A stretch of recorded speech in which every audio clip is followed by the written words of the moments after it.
Hello, my beautiful friends. It's Rachel Archelaus, and today I want to tell you the story of how I became aware of my ET connections. You may or may not know that I channel a being called Intimate Alien, and she lives on another planet, like in a different star system, in a different dimension.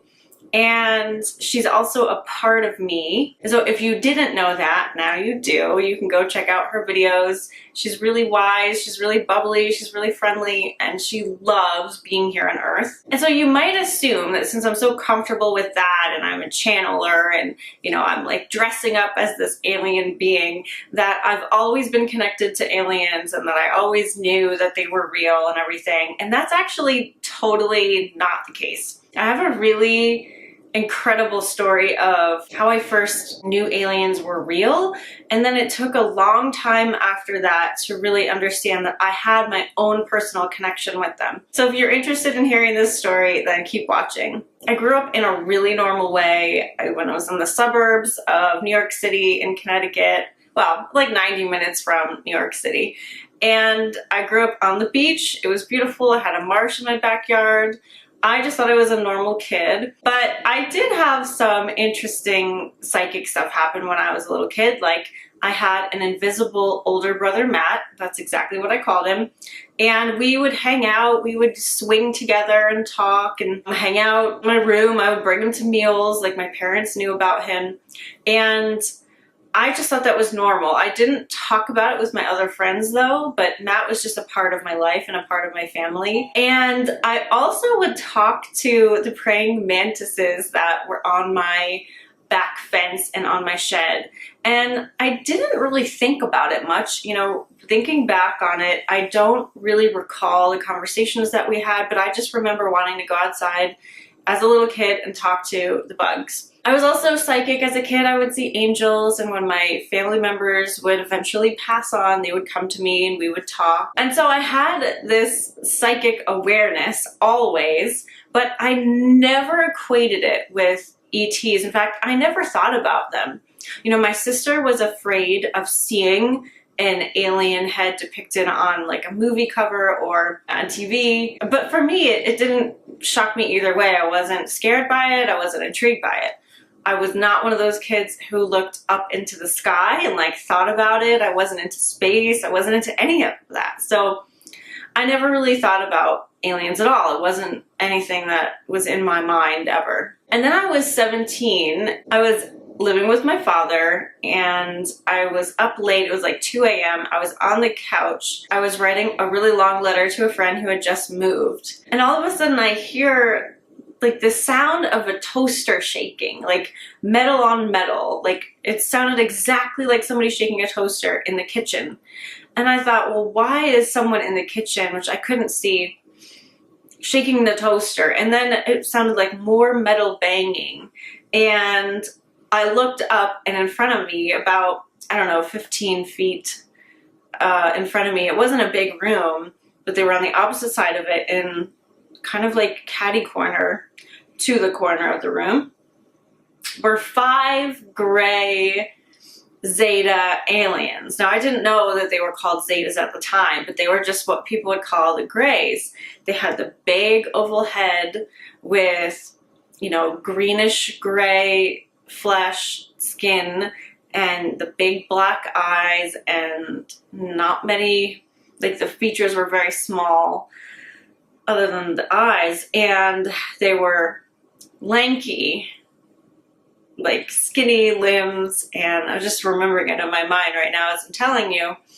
And they were hovering about a foot off the floor.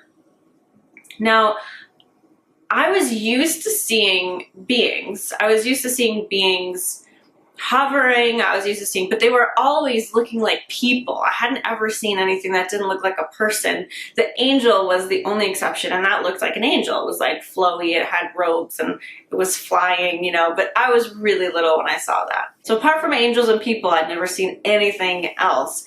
And usually when I had seen beings, they were very transparent, like super transparent. You could see what was behind them. This manifestation, these aliens were mostly solid. They were a little transparent, like, so they were a little fuzzy, but the opaqueness of the colors was also a little frightening. It was like they were actually right there in the room. So that was really shocking. I had never seen anything like that before, either in like actualness in the room, you know, being there, not see-through, and seeing something like them. I never even considered aliens before. I had never thought about them. I never had the conversation, are they real? I guess I assumed I thought they were real, but I never thought that I would see one. So the fact that 5 showed up right in front of me, and I didn't know if there were more in the kitchen or if that was just a side effect. I hadn't had time to think about that. I was just in total shock, absolutely total shock. I couldn't move, I couldn't breathe, I couldn't think. And if they were trying to communicate with me telepathically, I couldn't hear them. I could not hear a word. They weren't moving. They were completely still from what I remember. Now that I'm connecting with it in the moment, I think they were trying to talk to me, and they might have even been moving, but I was just so in fear that I couldn't process anything or allow anything to come in. So that just happened for a few moments. I don't know how long. It felt like forever, of course, but they were there. I was on the couch, and nothing else was happening. I couldn't process any more information than that. And eventually they disappeared. And after they disappeared, I ran into my father's room and I told him what happened. But other than that, like other than telling him, and I believe I told my mom, I didn't tell anyone else for a good long time, at least 5 years or so. And then I would only have told my husband at the time, because I thought it was too weird. For me, even though I'd been psychic and talking to things and seeing things, I thought, wow, no one is gonna believe me if I tell them this. Like, there were aliens in my living room, and I didn't know I had any kind of personal connection, so I thought it was completely random. I didn't know why. After that, I saw a few ships. I saw one in the town that I was living in at that time, in the middle of a field. I saw one in Vermont, but it never went any further than that. I never felt close to them. I didn't know why I was seeing these things. And after that, I really didn't see any more phenomena. No ships, no aliens or anything. So 10 years go by. I'm not really thinking about it much. I didn't really investigate it. I didn't have anywhere to go with it. It was just kind of a dead story, which I did not share publicly. And then I'm like 27 years old, and all of a sudden things start to pop up again. I started a book club at my office, and one of the first books that was recommended was by Dolores Cannon, and she often writes about interaction with ETs. I hadn't known that. I didn't know her work or anything, but I read the book and it actually triggered a huge amount of fear in me, and it really brought me back to the moment when they appeared before me. And it tapped me into that visceral terror that I had, and that I think a lot of people have. And I started to remember things. So I started to remember that when I was younger, a little kid, I would have night terrors, and I would wake up on the floor often. I would wake up on the opposite side of the bed. Like, I would go to sleep and my head would be here, and then I'd wake up and my head would be here. And I remember how my fear of heights was so activated when I was in high school, and I really didn't know why. Of course, I remembered my older brother Matt and talking to bugs and learning that there are aliens that look like praying manti, and there are these people called hybrids, and that people on Earth are bringing a lot of energy from extraterrestrial worlds. So that, what I just said right there, was like a whole lot of stuff that if you can't hear it or you don't hear it, don't worry about it. But I was just coming into the awareness that people and ETs have a lot in common, and a lot of people on Earth right now are basically coming from those worlds. So that was like comforting, like, okay, now I kind of understand a little bit more about my childhood. But I couldn't shake the fear that I had. The fear was so real. I didn't know what to do with it. It was just there. And pretty soon, right before bed, every single night, I would be terrified. I was sweating under the covers. I couldn't fall asleep. because I was so afraid that they would come and I would see them. I wasn't afraid of who they were or what they would do. I was just afraid of seeing them because that imprint in my mind from when I was younger was still holding a lot of fear for me. And I was under the impression that I was still going and hanging out with them at night. I wouldn't say abducted because my higher self was like in alignment with everything. My bigger being was choosing to go basically hang out with my friends. And so I was okay with that part, but just the human fear part was still really alive. It would be like right now, if we lived in a world where we were like Star Trek, where we were, you know, cohabitating with all different kinds of species and it was no big deal. I knew that that was the truth for me. Like, I'm used to being with different species and it's okay and that's really where I'm from and it's great. But my nervous system wasn't able to handle it yet. So I had to work through a lot of that stuff. And that took a while. That took at least a year or two. Before I felt like I was over the hump of the fear. And in the meantime, I learned a heck of a lot about where I pull energy from, where I go at night when I'm with my friends, who my friends are, what planets and stuff I'm associated with, and all kinds of different things. It was really fascinating.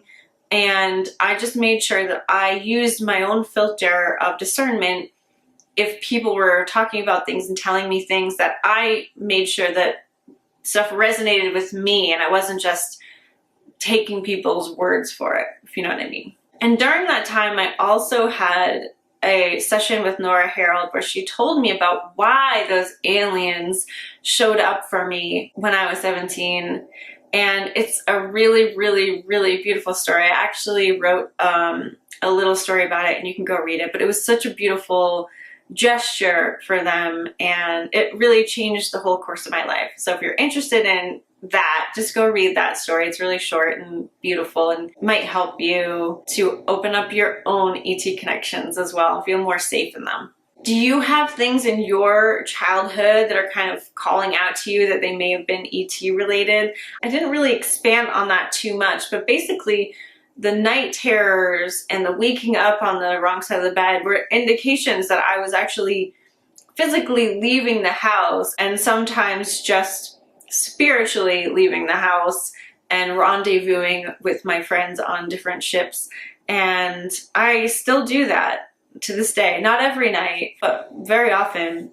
And, you know, when we go like that, we have different jobs sometimes.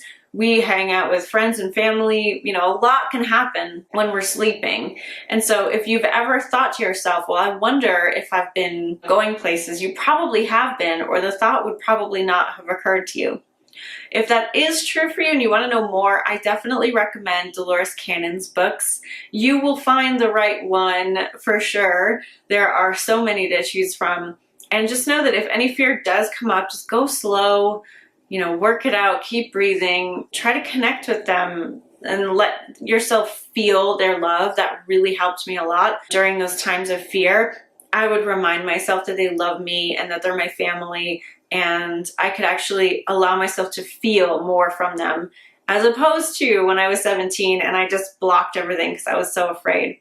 So you slowly can build up your tolerance and soothe your nervous system to allow more contact. Dreams are also really helpful. So you can ask yourself before you go to sleep, please let me remember my interactions with my ET friends. And over time, you will. So just be patient with it, go slow, and having the intention of more contact and connection is really all you need to let it start to roll in.